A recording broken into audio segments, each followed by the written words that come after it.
Hey, what's going on, everybody? It is great to see all of you, and thank you for joining us on this Wednesday evening. And if you are catching the recording, as many of you do, welcome. So it is the Real Estate Wealth Lab, and we got a great event planned for you today. Let's see who's in the room. Let's see, Sean's in there. Nima, I saw you earlier. Every time I see Nima, she's got a new hairdo going on. Terry, good to see you, my friend. Are you still out in Victoria, or are you on a beach somewhere? So tell me where you're from. Throw it in the chat for me, will you? I'd like to have an idea of how wide our net is being cast. You'll notice I'm not in my usual office. It's because I changed houses and I'm back in the old place, and my new office has not got set up yet. So I'm coming to you from a vacant room. How's that? Somewhere in Brampton.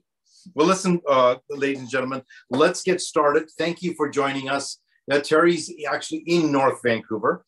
The background is misleading. Who else is there? Hey, Wendy, good to see you. So let's get going with real estate. You know, it's been a crazy couple of weeks or 3 weeks. We've had bank failures. We've had interest rate stuff happening. There's a lot of uncertainty in the market. So today we are going to be focusing on Toronto, what's going on in the GTA. We have a resident expert, Frank Felico, from the Felico Group here with us. And before we bring him in, and before I bring Ken into the meeting, why don't we just get started? A couple housekeeping things. Frank, if you can throw my slide deck up for me, that would be so appreciated. There are hold on. Are you seeing it? You see it? We're starting to wind up. Hold on. That's all right. I can talk without it. Hold on. It's here. For some reason, it's not generating this. Oh, there it is. Okay. There we go. Now okay. We're rock and rolling. So welcome. These are three other cool cats that help us give leadership to the Real Estate Wealth Lab. But one of the things that we've got going on, if you are brand new to us, if you're brand new to our circle, you will notice that our leadership base is very wide. Vincent is our technology officer. He knows everything about building Skynet and building everything that is behind the scenes on the World Wide Web, as we call it. Lewis is a master at multifamily and at building renovations. We have Wendy. Wendy teaches our course for new real estate investors. If you're a new investor and you're part of that program, you would have noticed that. As you go down today, we're going to have the Felico Group here with us. And Ken, are you in the room? I know you're coming to us from a car somewhere. Yeah, I'm here. Hi, everybody. Good evening, good afternoon, wherever everybody's from. Nice to see everybody here. Perfect. Ken, do you want to introduce your guest today? Yeah, absolutely. So what I'd love to do is just give you a little bit of background about the Felico Group and what we do as a team. So as any real estate investor, whether you're beginner, intermediate, advanced, you're going to have a team. And what I wanted to do was surround myself with different perspectives of real estate that I can provide my clients, those perspectives and that experience. So what I ended up doing was I met Frank, and through Frank, I met two other individuals who I'm going to introduce shortly. But each one of us has a different perspective that provides our clients, our investors, our family, our friends, different perspectives on the real estate market. So Frank, for example, is really good at understanding the market dynamics, transactional awareness and how that affects people's emotions and decision-making skills. So it's a really great perspective to have when you're buying, selling, or investing in real estate. Anthony Labrada, who you'll meet as well, has a great handle on the production and project management of a transaction from start to finish, managing all the things like amendments and all the deliverables that are due in a timely manner. That's something that Anthony manages impeccably. So really, really good to have that as part of your team when you're buying or selling real estate. And Ian Michaels, the millennial mindset, someone that understands social media, the marketing, the buyer's mindset, the buyer's perspective, and really helping people identify whether or not they should be buying or selling based on, analyzing portfolios. And then myself as well is looking at properties and understanding, does this make sense in this market? Is it a good time to actually do a flip? Is it a good time to buy and hold? And what does the analysis look like, and putting that together? So what I wanted you guys to get a flavor of how we analyze real estate, and I brought the team here to do just that. So Frank's going to dive into an actual, a deck on what's happening in Toronto. And then I guess you guys are going to do like a question and answer. I'm gonna bow out. I do apologize, but my son got into the finals for hockey, and I'm here literally in the car. The game's going on, but I just wanted to make sure that you guys got a flavor for our team and how we help real estate investors, understand the dynamics and make great decisions, not with emotions, but on facts and that sort of thing. So, guys, I'll leave it to you. Thank you, Ken. Please let your son know that he's got the entire Real Estate Wealth Lab and guests rooting for him. Awesome. Just let him know that. Enjoy your game. Enjoy watching your son play. One of the things, gang, that I've really found, I've been in the real estate investment field for about 15 years now. It's more than that. One of the things that I've discovered is that your team makes such a crucial difference. And I don't mean just your real estate investment team. I mean the real estate brokers that you work with. If your agents and your agents do not understand the investment world, it becomes extremely problematic to buy good properties and to close on them well. It's not the same thing as buying a personal residence. And so I'm really excited, Frank, to have you on. But before I hand the call over to you and your team, I just want you to push ahead to a couple slides, just a couple housekeeping things. One, yes. In the next slide, if you want, please take a screenshot of this. We do not provide investment advice, so you do need to consult your own lawyer, your own realtor, professionals, mortgage broker, before you pull the trigger on a property. On the next slide, you're going to find a couple rules, and the simple rules are ask questions, say hi. In fact, Frank, if it's okay with you, at the end of our meeting today, I may actually open the room up for a little bit of question and answer. Absolutely. If that's all right with you. Yeah, absolutely. We do ask that you be respectful, but don't solicit and don't sell anything in our room. It is our room. On the next slide, you'll notice that we are recording this conversation. And so if you're a Rule member, you will get access to this. And so without anything further, I don't think there's anything else, Frank. You have the mic and I will be around. Take it away, my friend. Okay, well, listen, I'm humbled as always to be invited to speak in any room. I mean, Real Estate Wealth Lab and what you guys provided. I mean, I've been in countless rooms often, and this is, I think, going to be a reoccurring theme in this conversation, but one that I'm sure presents itself often throughout the course of our life. A great mentor said this to me once, which is, the decisions you plan on making are only as good as the quality of the information that you have and the quality of the people that surround you. So I can say I'm humbly, blessed by having great people on the Felico Group team, as well as the, associations that we have with Real Estate Wealth Lab. And I'll further to it that a lot of the information that you're going to hear me kind of spill today is to be taken in context, in the sense that we are in a dynamic, very a moving society. And we preface it by saying, hey, listen, we feel we're really good because we're in these rooms often, once a week. The team and I are in front of about 200 realtors sharing real stories happening in real time. And just to add to the conversation, I've been living in this city since I was born. I'm going to date myself a bit, but I was born in 1972, been living in Toronto, owned businesses in Toronto. I feel like it's my playground. And when I give advice to people, I take a certain pride in it, as the team does, to say, hey, we're not just kind of spilling information that we haven't tried, true, and tested ourselves. And I'm also an investor. So while I've owned residential properties, I own investment properties, as does the team. So we're speaking from a an area of, let's say, practicality, experience, and this has been vetted information, and we're really good at adapting, right? So I'm going to just get into it as we move along. And I can tell you that it doesn't matter if I get invited to a dinner party, if I bump into a friend at the gym or whatever, the first question people are always asking me, if you want to have a lot of friends, I tell you, just get involved in real estate, because it becomes like the most popular conversation to have is, what's happening in Toronto. And I've never lived in the city where there hasn't been something happening, whether it was the 2008 crisis, 2000, like when 9/11 happened. Like there's always something in our world going on that it's really important to kind of figure out what's going on. The media is hitting us all the time with all kinds of information. So I'm going to start there. Actually, people will always ask me about, prices and numbers and what's going on.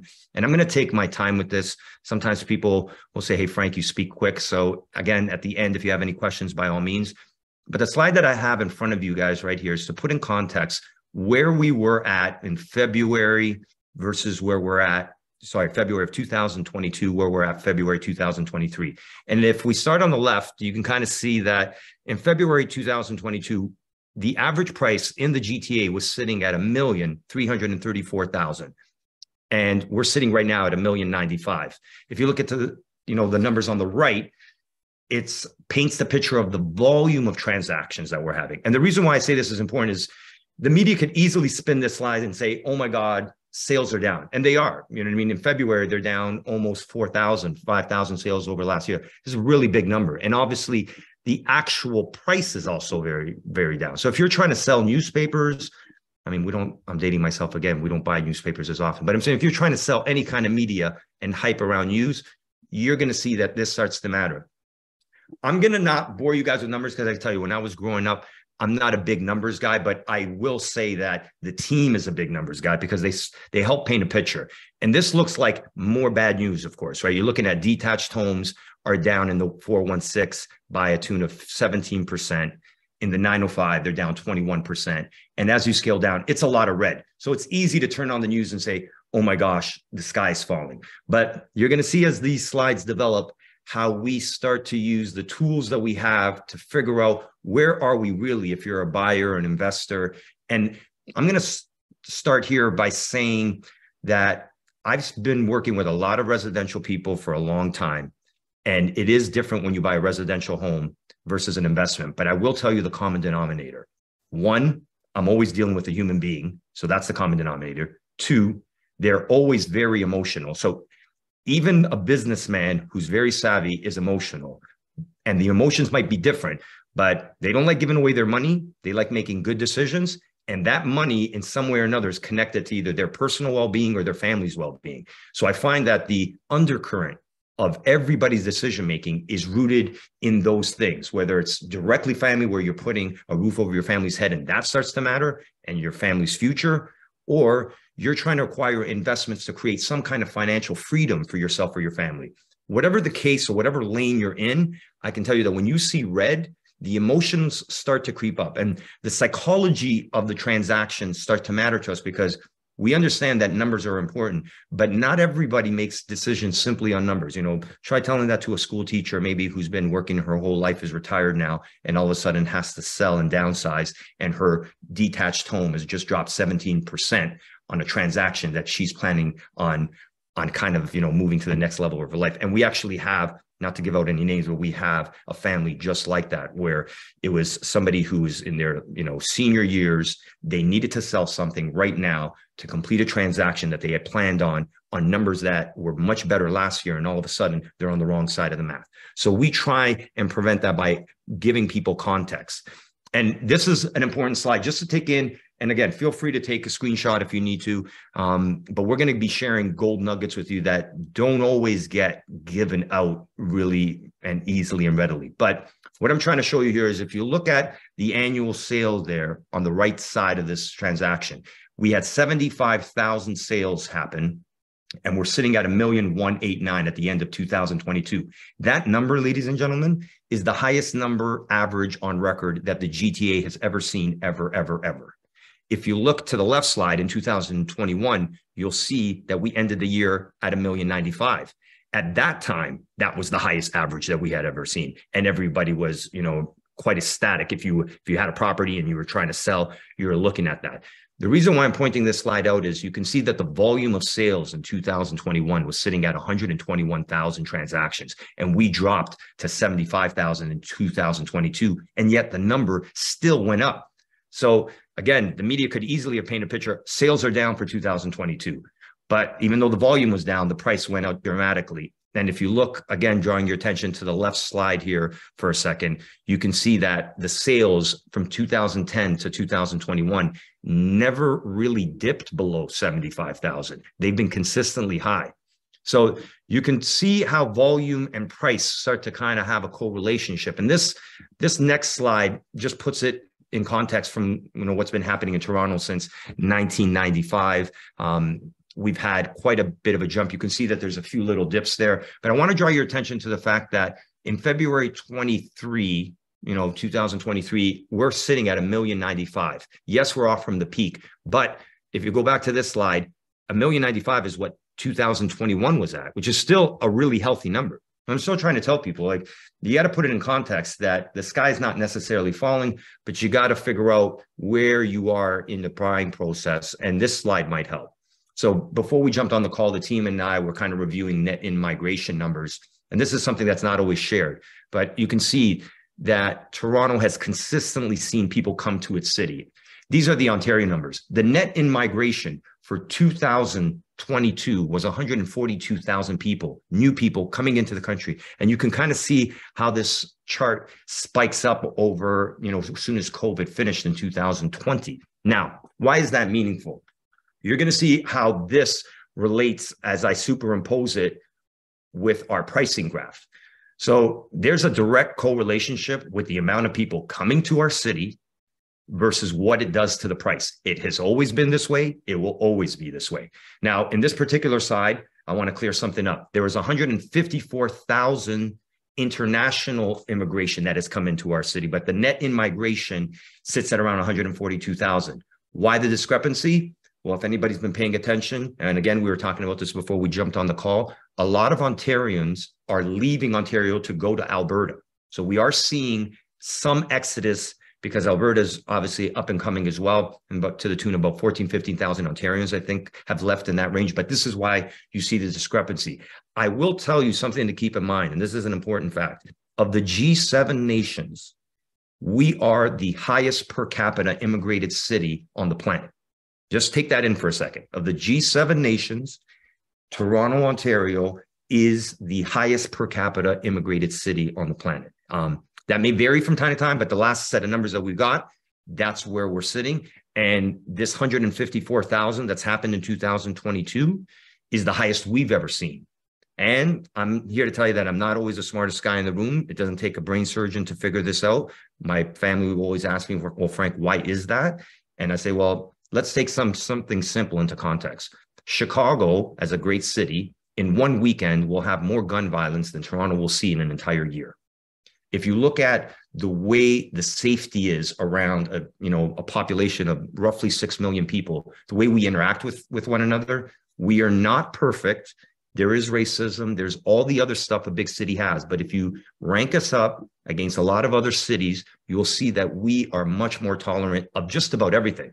So if you're Muslim and you want to come to this city, you have a great community to support you. If you're Christian, if you are from the LGBTQ community, whatever you happen to be, if you want to come to Toronto, there's a pretty good community that you can already kind of slide into that's going to welcome you, and you're going to feel loved, supported, and have opportunity.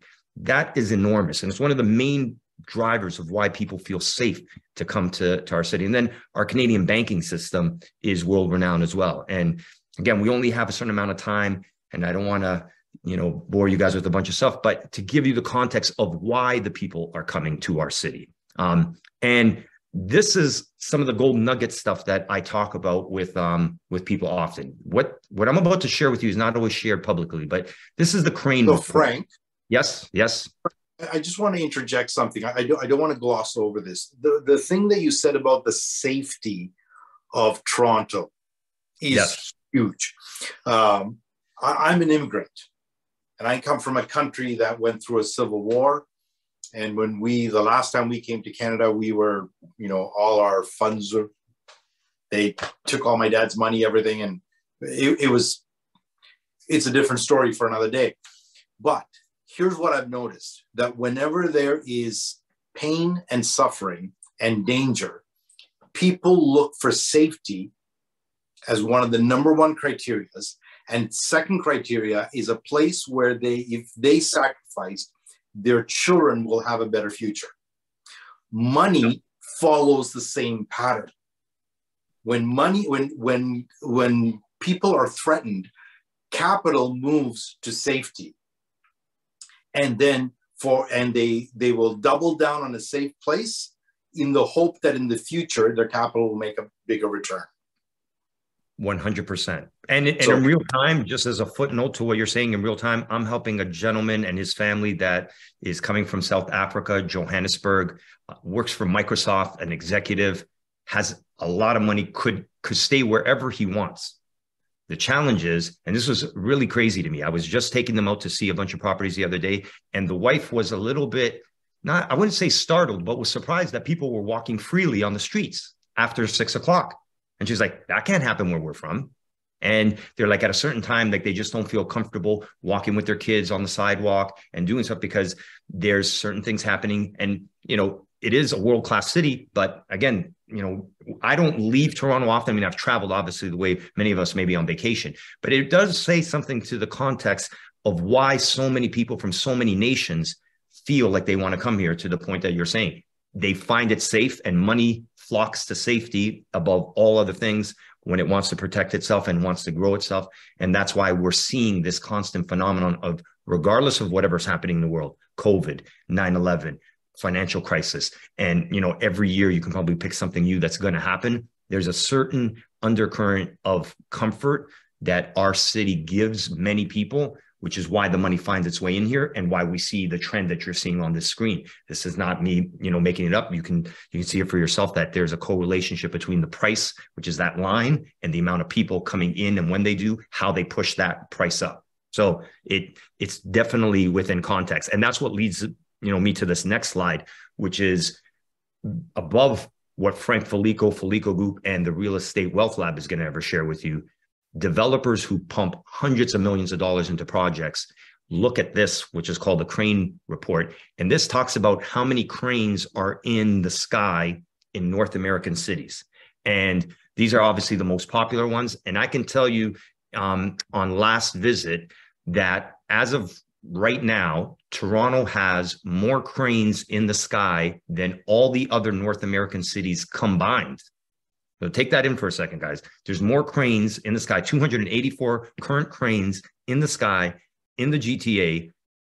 32,000 units are planning to hit, in 2023. And I can tell you that having sat in, and we often get invited as one of the more prominent teams, we get special invites to developers before they launch to get some of this insight on how they do their vetting, why they do their vetting, and why they put their money on Toronto. And it's saying something when you have that much vetting, that many people putting their money here, you can start to see what it adds up to. And just so you know that I'm not making up, this is where these slides come from. So this is Tridell's head office, one of the more prominent builders in the city. And they will every so often invite a select group of anywhere between 20 to 40 key, what we call power realtors in the city, that will sit down and they will give them demographic studies. And these are, I think, some of the gold nuggets that, when I was saying that reoccurring theme of who you surround yourself with, where you're getting the information from, the Real Estate Wealth Lab and our associations and all the things that we try and do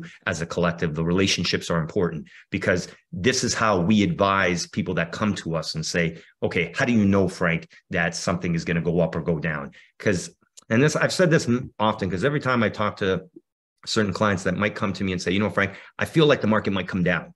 And the operative word is feel. We all have a feeling. And I always try and caution people about feelings, because whoever created us have given us instincts. Now, flight or flight is something that we've always been accustomed to, meaning if you're walking through a forest and you hear the trees brushing, 30,000 years ago, 20,000 years ago, your first instinct is going to be fear, because if you get it wrong, something can kill you. Well, we're kind of programmed to want to feel something based on our desire for something. And I always tell people, caution them between the feeling versus matching it up with actual facts. And I don't see anything in the actual facts that tell me that the market in the GTA is coming down in any real way. And I'm going to share this next slide on why. I think you'll find it very hard to ever find a slide like this online. This is what was shared with us personally as realtors, which is this is their personal price per square foot on land acquisition, first column, $97 a square foot in 2016, the levies that they pay to the city at $49 a square foot, the hard construction cost at $298 a square foot, and then the soft costs coming up to $584 a square foot in 2016. In 2022, that number has jumped to $1,137. Their cost, this is like what it costs a developer right now to develop something. So I try and tell people, like, if we feel prices are going to come down, unless all of a sudden a bunch of supply chain gets cheaper and all of a sudden all the contractors out there are willing to take less money and soft costs, whether it be, architects and so forth, like pretty well systematically, the entire flow has to be willing to take less money. And then land all of a sudden has got to get cheaper. And then all of a sudden the city's got to make levies cost less. Those prices aren't coming down. And it's gone up 94.69% in our city in that period of time. And unfortunately, it finds its way into the system. And nothing could be truer than this slide. So this slide here, guys, was maybe about 1.5 years, 2 years old. When I got this slide, it was showing Toronto at the average selling price was $1,017 a square foot, maybe about 2-3 years ago. You can see where Hong Kong is. You can see where everyone else is on this map. And we're still relatively cheap to a lot of major cities. What I found was telling is their average cost price right now is higher than what they were just selling them for a couple of years ago. And that finds its way into the mechanics of our industry in so many different ways. One of which being why the appetite, and I'm kind of moving here, but the appetite for the rental market starts to go up. So what you guys are looking at here in real time is the average price for a 1-bedroom apartment in Toronto being $2,500 versus last year being $2,100. Okay, why is that happening? I mean, there's a ton of reasons. There's a ton of experts, but we all know if interest rates go up, which they do, makes it harder for buyers to buy something. And then all of a sudden they're forced to be in the rental market, meaning they can't meet that criteria to be able to buy. And it pushes them to snatch up inventory in that rental market. But investors know this and see this, and they start snatching up inventory to buy. And you can see how all these worlds are kind of converging on each other that creates this phenomenon. And it's not something, like I said, that I'm seeing going away unless all of a sudden a bunch of people decide not to live here.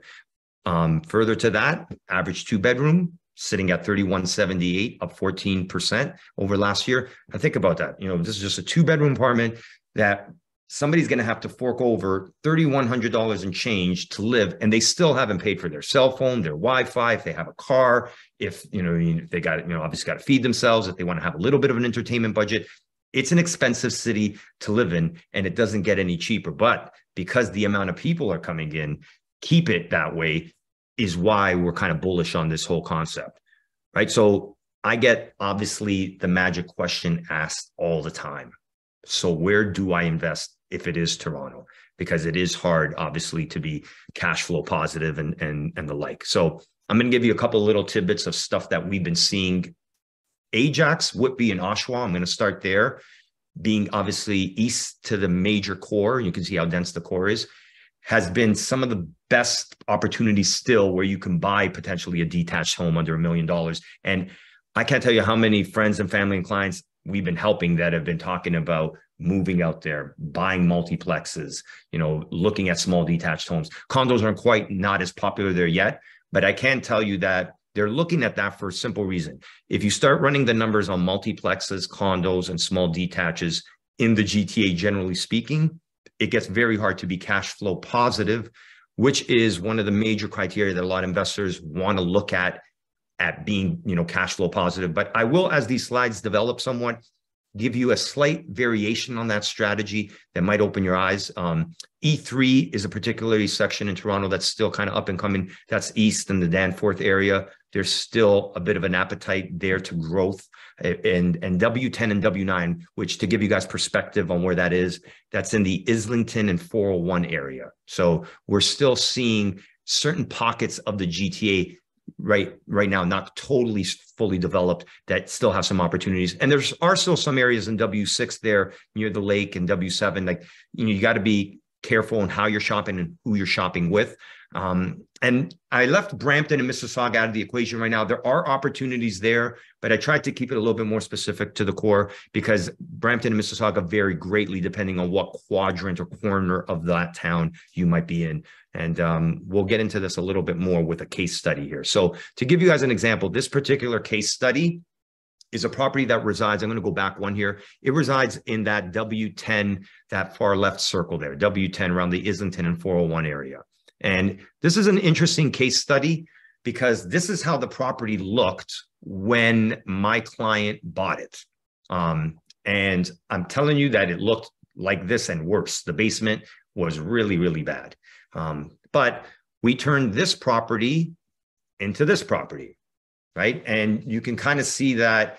And to give you an idea of what was spent here, guys, we did windows, we did kitchen, we did floors, we put a new roof on there. We did a bunch of work. Budget on this property came out to about $50,000, $60,000 to do all this work.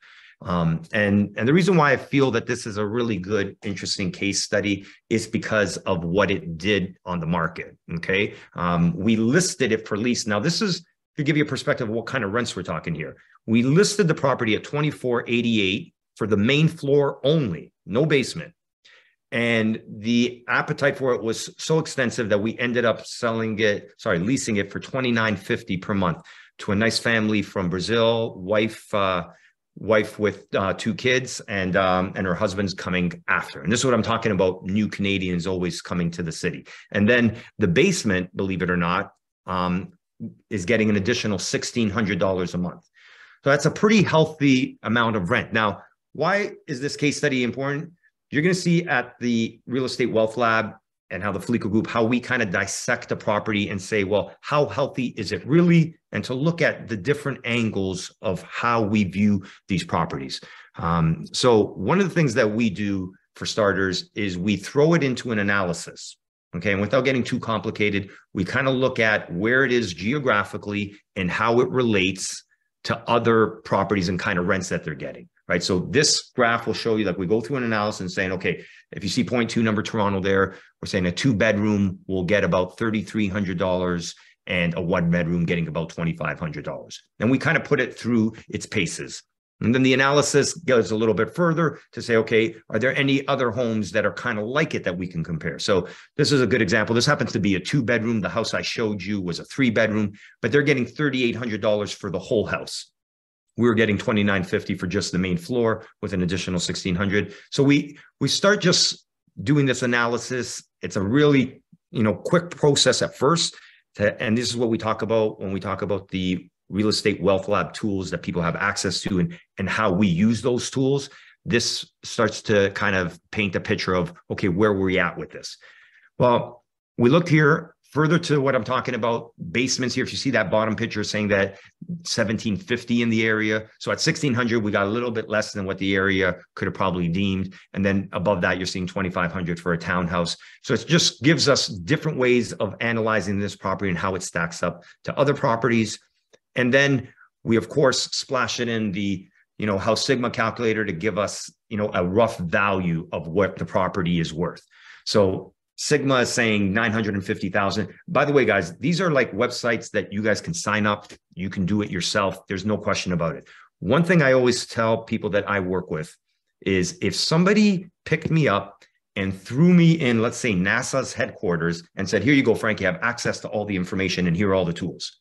I still probably couldn't get man to the moon, even though I have access to it all. And this is what I kind of go back to as far as figuring out like what kind of teammates I need, who can help me. Because I need to first figure out how to use the tools, and then I got to figure out how they make sense in a grand scheme of things. And then can I put it to practical use in the decision I'm about to make? And that's always the toughest thing, because we're in the information age, 2023. There isn't a program that you can open up that will give you a vast amount of knowledge. And sometimes that knowledge is good and sometimes it's not. But the problem is you have so much of it, you get inundated. I kind of call it that, trying to drink from a, fireman hose kind of thing. It's like, it's sometimes too much, and you got to figure out how to get there quick, at least get an established value. And that's what these kind of programs do. And when we punch them in and they start doing analysis for us, they give us a quick assessment after acquisition costs, after maintenance expenses, carrying costs, and so forth, where we need to be. And this particular property right now with this kind of program and these kind of tools is saying that it may not be cash positive at all. It might not be something that you may want to acquire. And it comes up as saying, why not? Potential rental income will likely not support it all. The expenses might be too much for long-term, but could be considered good for a flip. And you need to check what the market and the cycle is doing.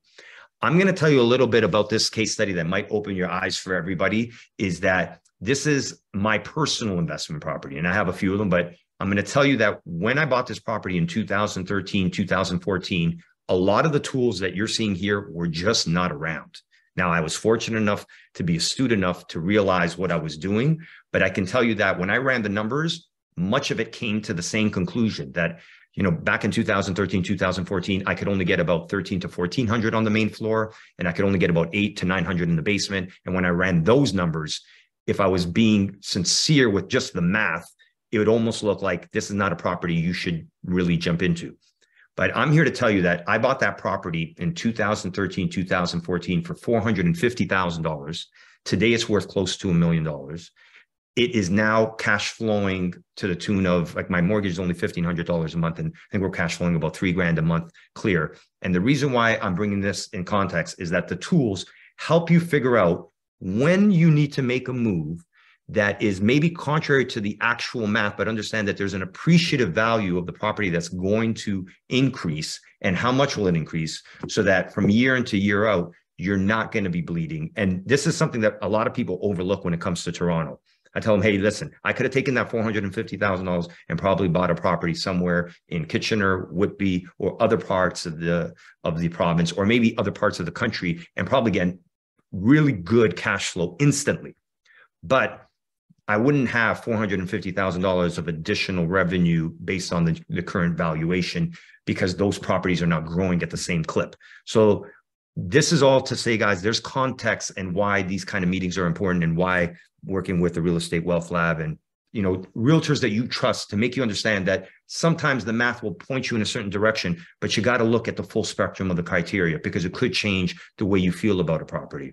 And not to be long-winded, but that's why I said to the team when we were going to bring up a case study, I didn't want to bring you guys pie in the sky stuff. I wanted to give you stuff that was legitimately real and what we did, and that I personally, put my own money into this project. That's how I know what the real prices are for what we got, what we were doing, and what we ended up with. And I think I was going to say, Naran, if I want to pass it over at this point, it might be a good time, because I feel like there might be, other contextual conversations that might start to arise from, because I threw a lot of stuff out there, and I know that sometimes I speak quicker than my mind processes things, but I think this might be a good passing the baton moment. Well, thank you very much, Frank, and stay here with me for a few minutes. Yes, of course. And while we're chatting, folks, if you have a question or something that you'd like to ask Frank or his team, throw it in the chat or raise your hand, and we'll figure it out. Okay. We'll get your questions hopefully answered. Frank, one of the things that you mentioned at the end there about when you bought a property that was going to be negative cash flow, but you still bought it and you did well with it. Yeah, and a big part of it was assessing the fact that I can make some improvements to get it into positive cash flow within a relatively short window. And, even before I did the renovation, to be honest with you, we started off in a negative cash flow, but within a few months, we were breaking even. And why is that? It's because we were already seeing at that time, the rental market was getting healthier. So I was plugging in numbers on a basement apartment at 800-900. But then when I actually went to go rent it out, I was getting people already offering me 1100-1200. So what started to happen is, And this is why I always say the correlationship between net in-migration to the kind of rent that you're planning on getting, and then obviously looking at vacancies, because you're going to say, okay, if I rent this out and then I have vacancies, then what happens to me? There's a big plus, right? When you're in a city like Toronto, that even if somebody leaves on you or you're dealing with a tenant that isn't working out for you, it's a lot easier to replace that tenant versus, let's say, you're trying to find, somewhere else in the province that maybe doesn't have the same population base or the same job numbers coming in and so forth. All of a sudden you get a weak tenant and now you're vacant for 6 months. You were cash flow, but now they left on you. So the cash flow equation is a sensitive one because it's great while the person's there, but if somebody leaves on you, you better have a good plan B. Otherwise, you're not going to look so smart. Got it. Yes, absolutely. And one of the things I want to underline or highlight to our audience here is that, Frank, you had a plan that when you had a negative cash flow, you had a plan to deal with that and for a period of time. It is not like you're buying a property going, I'll buy it, it's negative, it's underwater, but it'll work out. Nothing else. Absolutely. Yeah, you're right. We had a plan and we looked at, like I said, the potential increase in rent once we improved the property somewhat. And we considered all those things that, hey, you know what, it might take me 2 months to improve the property. So, I got to be able to kind of eat the fact that I'm going to have expenses in the, first half of the year, but it's going to pick up in the latter part of the year. And then remember, you can obviously write off some of those expenses against the income you're earning in other places. And if you structure it right. So there's obviously this is the tip of the iceberg, but how you structure your purchases start to matter. So are you buying them personally versus a numbered company? And what does that numbered company's assets hold? Before we get too much into the weeds, like there's real planning, as you've indicated, Naran, that goes into how somebody should buy a property in 2023 that, again, comes down to the team, the people and the kind of tidbits of real nugget advice that can change the trajectory of you going from even being like in a cash flow neutral scenario to seeing a ton of appreciation or other ways of leveraging that equity in that asset to help you buy other properties. So there's, I can tell you, if a bank sees you holding a 416 property, they're going to feel a lot more comfortable at leveraging you potentially against other properties versus having something that's in no man's land that the bank doesn't have a lot of control or a lot of, let's say, conviction around. So there's all these little nuances, when you're dealing with mortgages and, even B lenders and all that kind of stuff that starts to add up in their confidence level of how you dissected the property. So that's why all this stuff becomes so relevant. Frank, when I look at my portfolio, some of the best properties I bought, when I bought them, they were negative cash flow. They were problems to be solved. But yeah. I had a plan and I had a team, and I had enough depth of enough capital to be able to carry me over to that place. Any questions in the chat? Maybe my team could help me out here. No, I don't see anything else. Is there anybody? I'm just checking just to make sure because I don't see it. Hey, Frank, I have a question for you. Great presentation, by the way. Thank you. Just curious. I'm focusing more on some multifamily projects right now, but for the single detached, GTA area, is now a good time for a flip? In your recommendations, are there pockets of the city that you can get away with a flip and still make a little bit of money? Yeah, so great question. I can tell you, having been in this business for a long time, Toronto GTA flips are like a gamble. It's like going to the casino, because especially if you need to do that flip within a 12-month or 18-month rotation, because the land transfer tax in the 416 and in the 905 is real. Like it eats into that margin almost right away.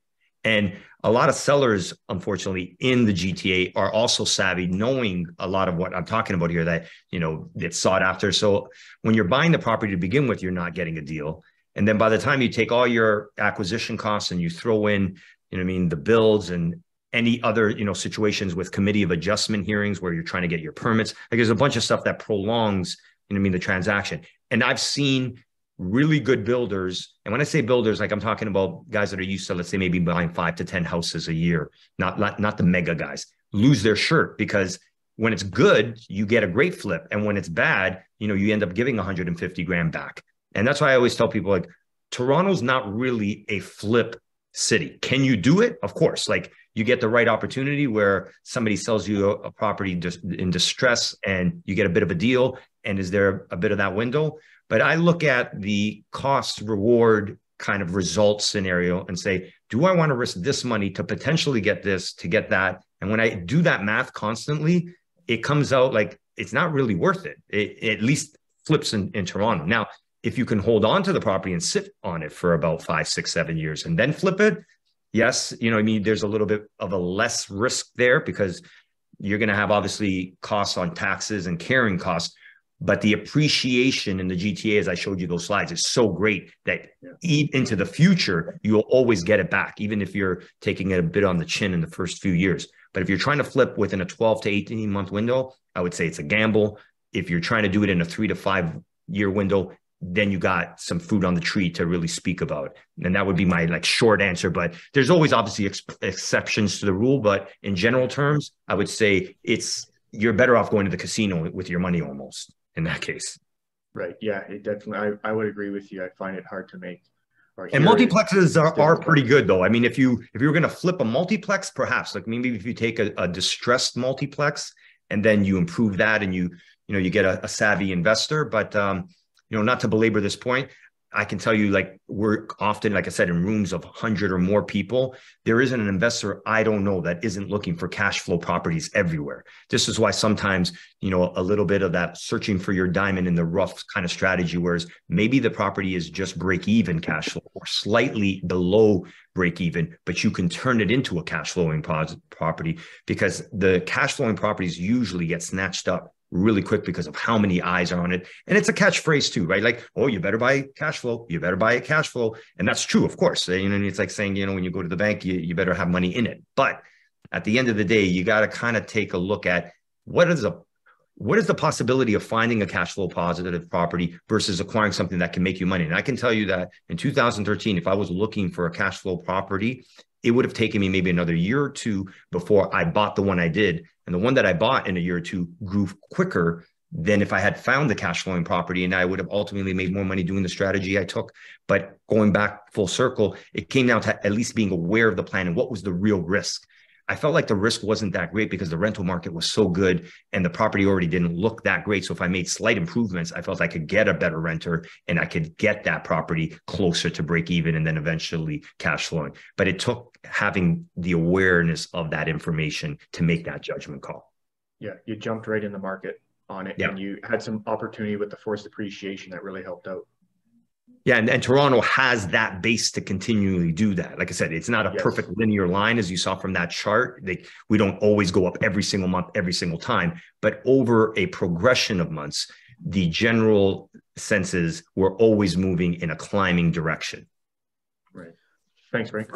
No problem. Frank, I'm going to piggyback on Lewis's question and ask you a slightly different question. What about development in Toronto, not in the large condo complex idea, but what if we have an investor who just wants to start in development? So in other words, take a house, rip it down, turn it into a 4-unit building, something like that, a 6-unit building. Is that something that is still viable in Toronto, given the cost of purchase and land and construction? Great question. And it is viable, and I'll tell you for what reason. The government, generally speaking, what we're seeing is they're hungry for inventory to help. You guys have probably heard the news where the mayor and the premier are trying to find ways of building homes and so forth, or at least creating, places of housing.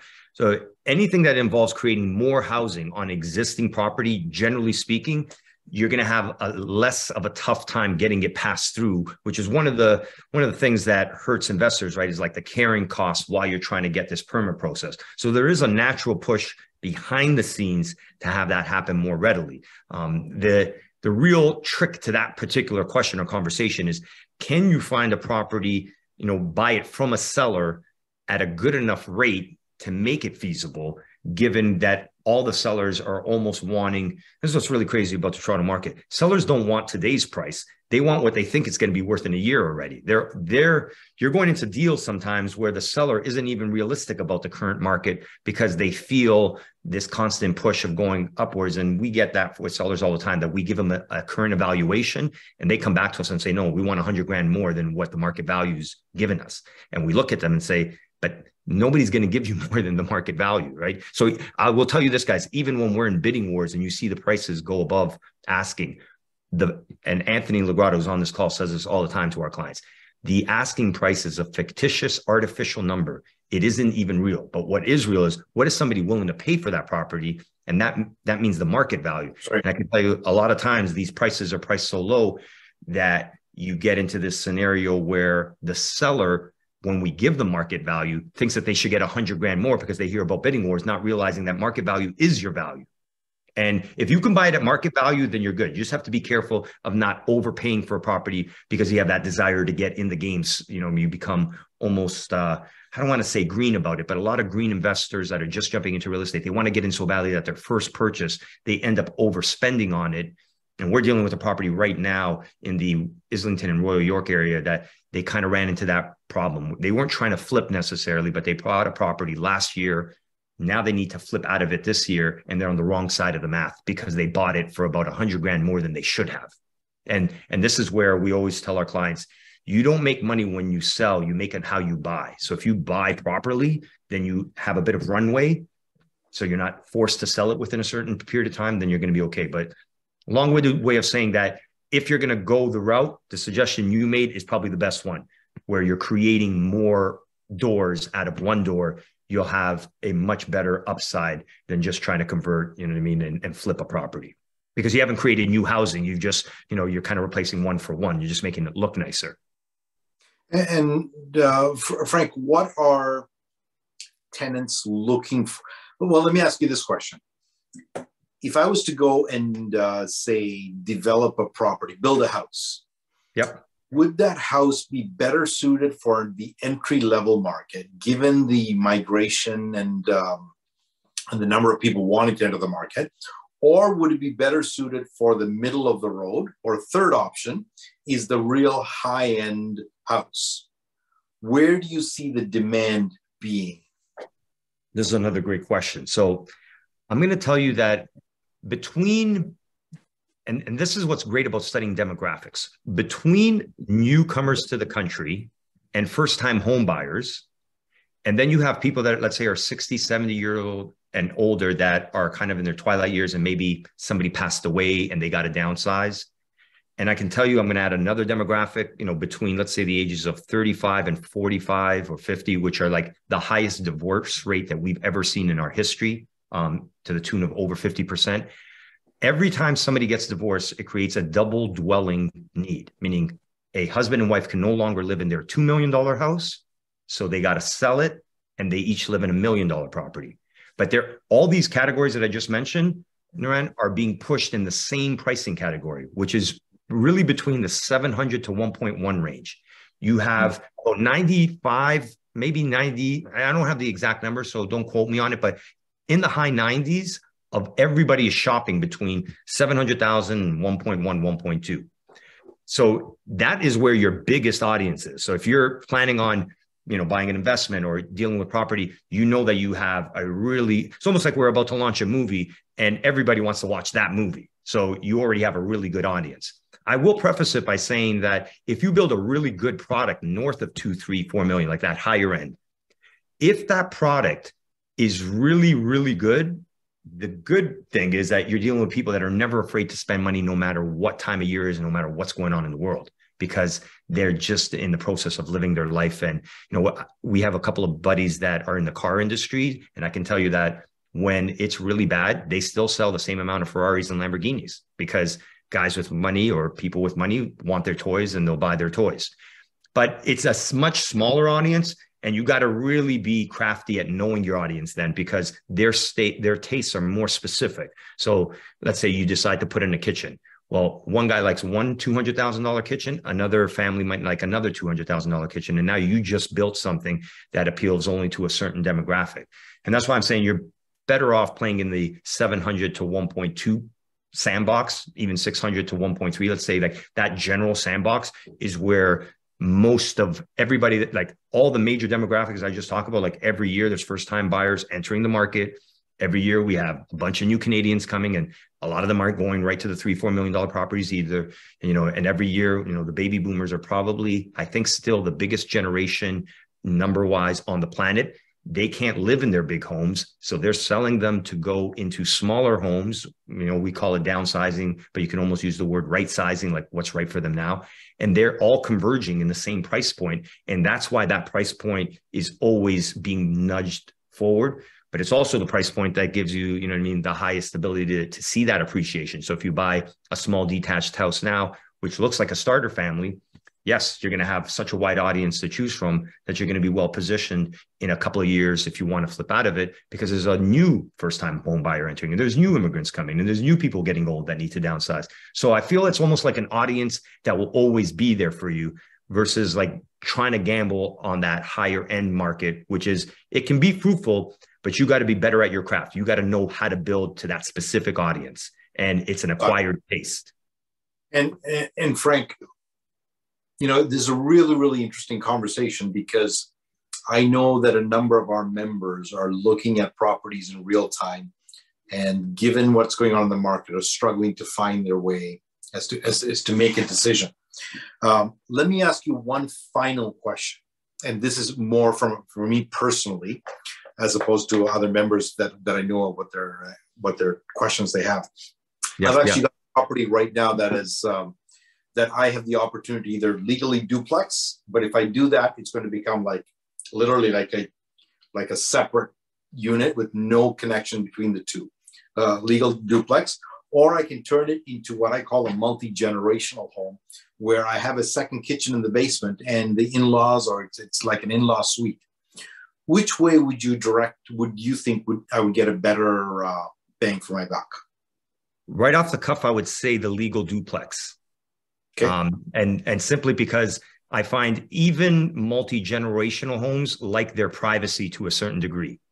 So you have the flexibility of going after complete strangers, or if you wanted to have the same family under one roof, you can adapt that quicker than the other way around, right? So a legal duplex, I think, gives you the benefit of saying, okay, yes, the multi-generational home would be more of a unified, look per se, but the duplex gives you those options to say, okay, you got your independence, but you can come together when you want, or, at some point, that multi-generational family, something will happen, meaning a boyfriend meets a girlfriend, a husband, turns around and says, this isn't working out, wife, and I got to leave, or whatever have you. Like anytime you put the same, multiple families in one environment, the world is an ever-changing place. And I can confine in this group to tell you guys, the psychology of real estate has never been at a higher red line clip than I've ever seen it. And I've been doing this for a long, long time. So even best of friends have conflicting opinions, mothers and daughters, fathers and sons, like they love each other to death, but the ability to always be on the same page with ideas just isn't there. And that's why the duplex kind of gives you that option. So okay, if something changes, you got a legal duplex now, you got options to kind of morph or adapt to whatever scenario you might be faced with in that particular investment. Got it. Okay. Anthony, any comments from you? You know what?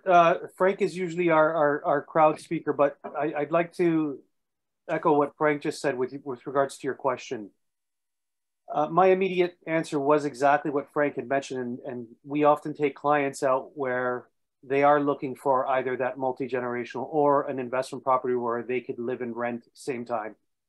And once we say it's a legal duplex, which you don't hear, let's face it, very often, especially in the city of Toronto or anywhere, most of the basements, on the listing will say it's not, we don't retrofit the status of the basement because nobody goes through those steps. My thought process to take Frank's one step further is you could always change it back.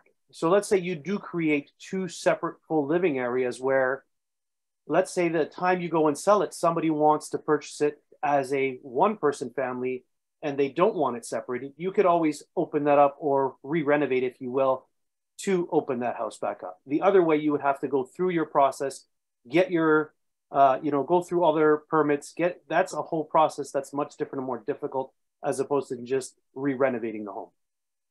Okay. Thank you very much. Louis, any closing comments from you? Our time has come. That went by fast. I don't think so, Naran. It was a very thorough presentation, a great one at that. And I think we all left with a little more information. If you want to buy in Toronto, you better have a big bag of money. That's for damn sure. Not only a big bag of money, but here's the opportunity that Toronto affords. If you can get a small group of people together, you can buy in an A++ area with a very strong future. It's just a matter of structuring it. That's a great point. And, with that being said, the outskirts, look at the way the GTA is growing and beyond. Mississauga and downtown Toronto are not so far from each other anymore. And with the amount of transit that's going in and all these other systems and metro links expanding throughout like Niagara, and I think London is coming at one point. I'm not sure about the East End, but the city is just getting smaller and smaller, and there's still so much room for development. So if you buy somewhere, an hour and a half away from the city, you wait for that investment 5, 10, 15 years, it's going to appreciate, not at the speed or clip, like Frank was saying, of downtown Toronto or the GTA core, but you're still in good standings. And to Louis's point, if I can jump in on that, we just were notified earlier this week on a conference call that the Barrie Real Estate Board, which is independent to the Toronto Real Estate Board, is merging. So that just tells you how much of that interconnectivity between multiple cities the GTA is responsible for. So I always tell people, Toronto's kind of like the equator, and then anything in proximity to that equator all benefits together. That's why you see things like Hamilton growing and all these neighboring cities are growing because of its proximity to Toronto, meaning if somebody from Southeast Asia thinks about coming to Canada and then goes to Toronto and sees what the prices are, when they're in Southeast Asia, they're not thinking about moving to Kitchener. But once they get here, they're like, oh, Kitchener's not that bad. And they start shopping around. And this is what starts to happen. It's like nobody in any other part of the world thinks about going to Bradford. They don't think those cities are not branded in other parts of the world, but Toronto is. But once they get here, all of a sudden, Barrie becomes an issue, becomes a property that they can go into. Innisfil, all these kind of, what I grew up saying, like little small towns start to become a choice for that immigration because hey, it's only X amount to the city and I don't really need to live near the CN Tower anyway. And then they make that move. Great point, yeah. Great point. Well, I think we did have a question in the chat. I want to make sure we don't miss that. What was the question, Anthony? Can you read out the? It might have been erased. I think someone had asked about an estimate or an estimate of value. Correct me if I'm wrong, but it may or may not be there any longer. I may not have access to the chat, but I don't see it at the moment. Let me have a look. Maybe if anyone had a final question to resubmit it in the chat and we can review. Yeah, it was actually me. Sorry, I had asked. Yeah. I had asked on behalf of my course for real estate and new real estate investors. So if we had someone that was interested in the Toronto area and they wanted to get an estimate or get your feedback on a property, is that a value you add, or is that a product you provide? Absolutely, it is. Yes. I mean, it's one of the reasons why I feel like our clients, and just in general, like the relationships that we have with people, is that we go in on a instructive basis first, meaning like we're not trying to sell you, something that you can't fit yourself into. So we do a lot of that research, right out the gate as part of our, value added services, if you will. And we take that stuff like really critical. I always tell people playing in the real estate market is kind of like brushing your teeth. Like you can do it for 30 years and then stop doing it for a few days, but your teeth are not clean because you've done it for 30 years. Like real estate at this level is something that you need to be involved in like daily if you're going to be able to provide adequate information to clients making those decisions. And like I said, we don't take it lightly. So when someone comes to us and says, hey, we need an evaluation before we make a decision, even if they don't ask for the evaluation, we do it anyway. I can tell you how many clients Anthony and I have helped where they don't ask us for the evaluation. We do it for them before they even ask, because we already know they're going to waste time, energy shopping for something they might not be able to pull the trigger on because it's out of reach for their mortgage approval and so forth. And we're basically like those guys that are like 7, 8 chess moves ahead. So we're already saying, okay, if I'm buying this thing, what do they need to know that they don't even know? And we take that approach with them. So great question, Linda. Yeah, absolutely. Right. Can I just add to the question? Are you just within, and I apologize if I missed it, are you just within Toronto or GTA, or what's your catchment area? Predominantly, yes, we do 416, 905, like we've gone as far as like Hamilton to all the way. I mean, Anthony right now is helping clients in Oshawa and driving them around like crazy. And we go as far north as, Barrie. Now we have levels of expertise with some of our team in pockets. And we actually even have properties that we're selling for a builder in Mont-Tremblant. And this is what's really great about when you're knowledgeable and stuff. Like, I'll be the first one to tell you, we know nothing about the Mont-Tremblant region at first. But a builder has enough confidence to say, I like the way you research. I like the way you look at problems and then tell us about that area. And I have a little bit of history of working with Home Depot and Fitness Depot back in the day, which is, when Home Depot wanted to come to this country, they don't figure out how to move into a town without doing a lot of research, but they don't feel like they don't have the confidence to make that decision. That's the way we kind of approach things. It's like, I don't know much about a certain pocket, but if somebody says, Frank, how would you research this? There's a common denominator on how to do things. And then you pick up the phone, you start talking to realtors, and realtors that are good know how to talk to other realtors that are good. And it's almost like real recognizes real, like a really great musician knows how to play it with other great musicians. And within the first 3 or 4 notes, you're like, this guy can play.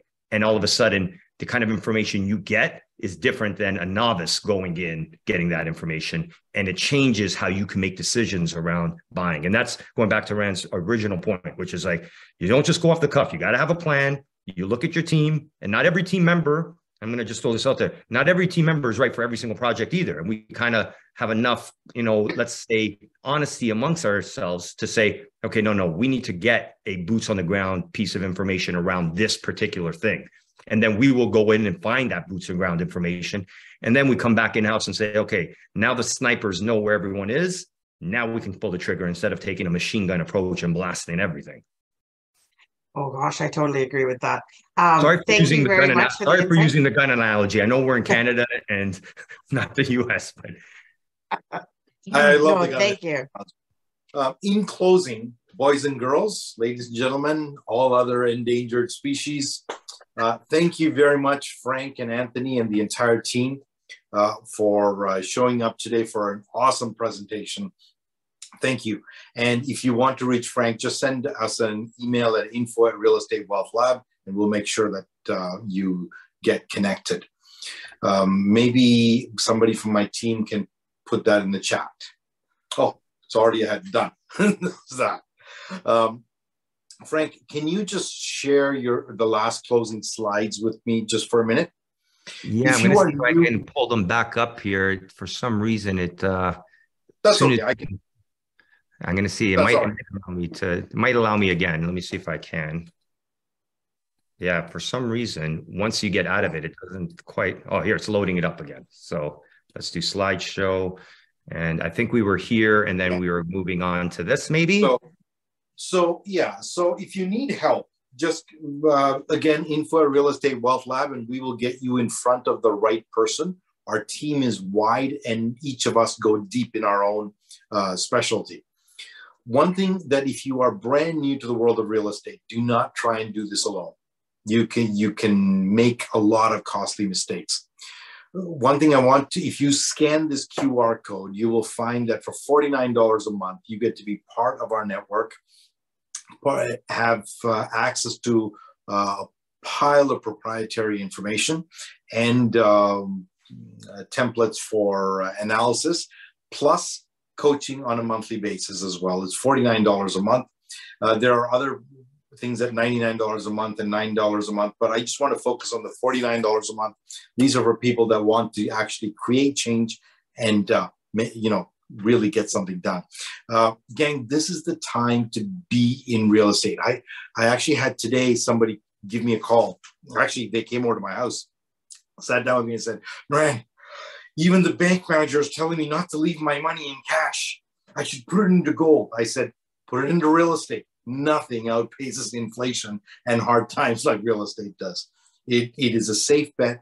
And I have found personally, in my personal opinion, you lose money in real estate when you buy poorly, buy without knowledge, or you sell at the wrong time. So don't do those three things. You'll be fine. Ladies and gentlemen, thank you very much for coming. We will see you soon. Okay. All right. For having us. Louis, any closing comments from you? And Louis, why don't you close our meeting off? I'm going to sign out. I've got a... No problem, Rand. Thank you. Thanks, everyone. Frank, Anthony, appreciate your time this evening. It was a fantastic presentation. I hope everyone took something away from it. Please contact us at therealestatewealthlab.com for any more information. And in there, you'll find our next posted call as well. So again, thank you from everyone here at Real Estate Wealth Lab. Frank, Anthony, thanks again. Hope to see you soon. Thanks for having us, guys. Thanks, Grant. Everyone. Thank you, Wendy. Take care. Ciao for now, guys. Bye-bye.